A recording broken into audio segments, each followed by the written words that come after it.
I've seen the plans, John. The plans for the camps.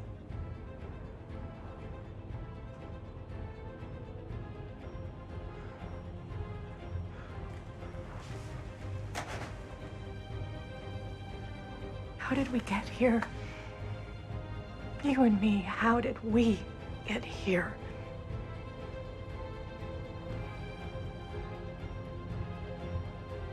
And this thing that we have been a part of, it is a crime. I know. It has to stop. I don't know how.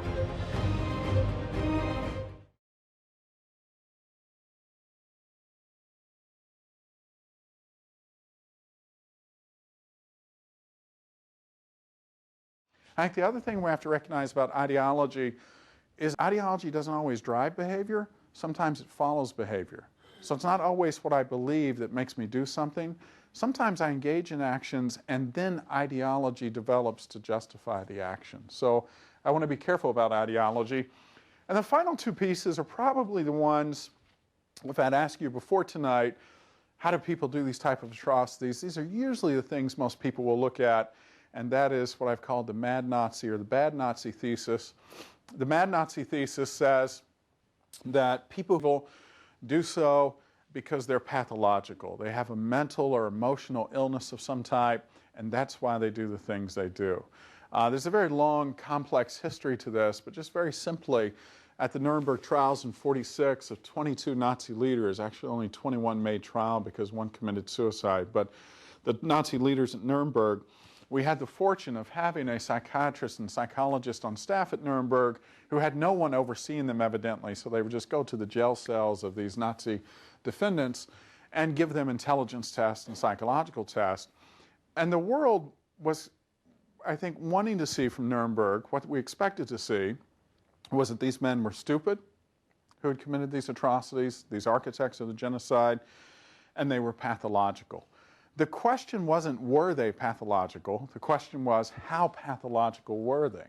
So imagine the world's surprise when the results come back first from the intelligence test, and most of these defendants test well above the average level of intelligence. And the world kind of scratches its head, I think, at this and says, wow, they're brighter than we thought. It'd be easier if they were just stupid. That'd make it easier for us to grasp, but they're pretty intelligent.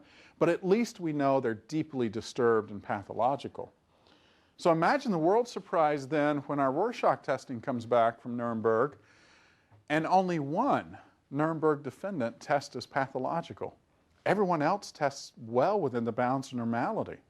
Understand how hard that is for the world to accept, because that was our final hope. If they're pathological, then all of this makes sense. And I can go to sleep tonight because all we got to do is keep crazy people out of power and we don't have to worry about something like this happening again. But the thought that they were fairly intelligent and fairly normal, it's interesting to look at editorials from this time period.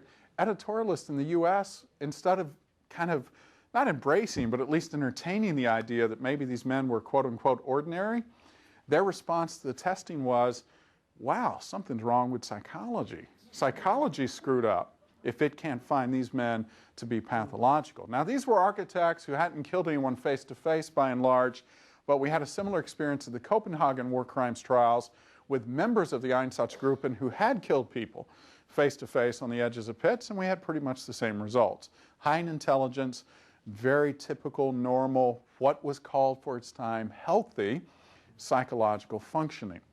So still some people looked and said, well, if they're not mad, certainly they're bad. They have a twisted personality. There's something very messed up about their personality, and that's what we have to understand. And you know, again, we've looked for this bad Nazi personality, and we just haven't found it. There's no personality trait you can give us that's predictive of who commits these types of atrocities and who doesn't. And that should make sense because there's no demographic. I mean, people, I think, sometimes want to say, well, religious people wouldn't commit anything like this. Religious people were at the front of a lot. Yeah, you laugh because you recognize religious people are at the front of a lot of this.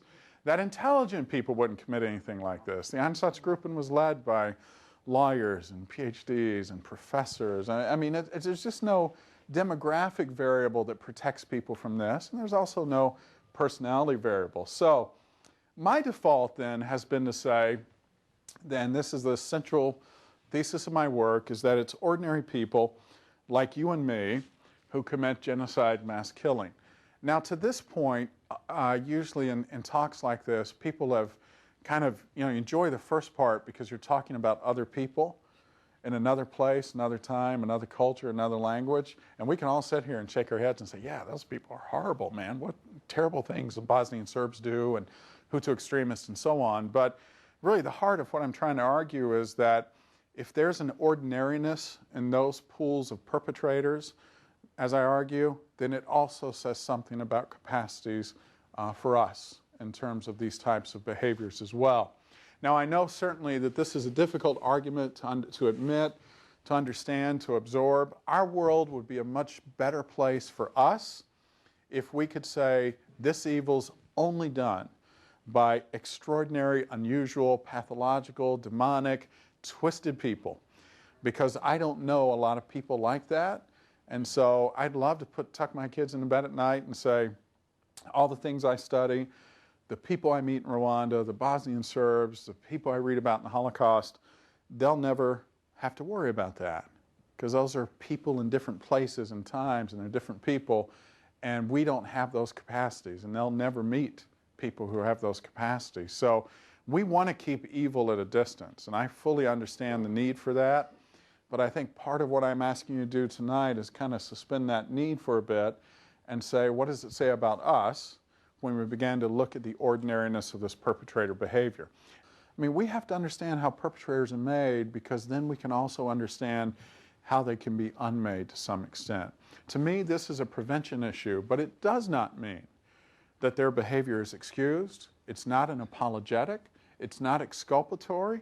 To understand does not mean to excuse. Those are two different things. Bruno Bettelheim's a famous Holocaust survivor, psychoanalyst, who once said, I would never study, he said, you should never study perpetrators of the Holocaust, because all you do is risk being tainted by that evil. You just don't study them. You look the other way. And I respect Bettelheim and his life and his survival tremendously in his work, but on this point I'd respectfully disagree. If we do not take and do not have the intellectual courage to study these people, we have no hope of understanding who they are and how they come about, and we have no hope of thinking about this in a prevention standpoint. Again, we can't simply think that the world has somehow gotten tired of committing genocide. Genocide works pretty well for the people who perpetrate it. They kill a lot of people they no longer wish to live with, and relatively seldom do they really get punished for it severely. So it's a viable political strategy for a lot of groups that come to power. People aren't going to stop using it simply because it goes out of vogue. So when we think about issues of prevention, we have to think about that every possible way we can. And I think one of those ways we can think about it is through understanding perpetrator behavior.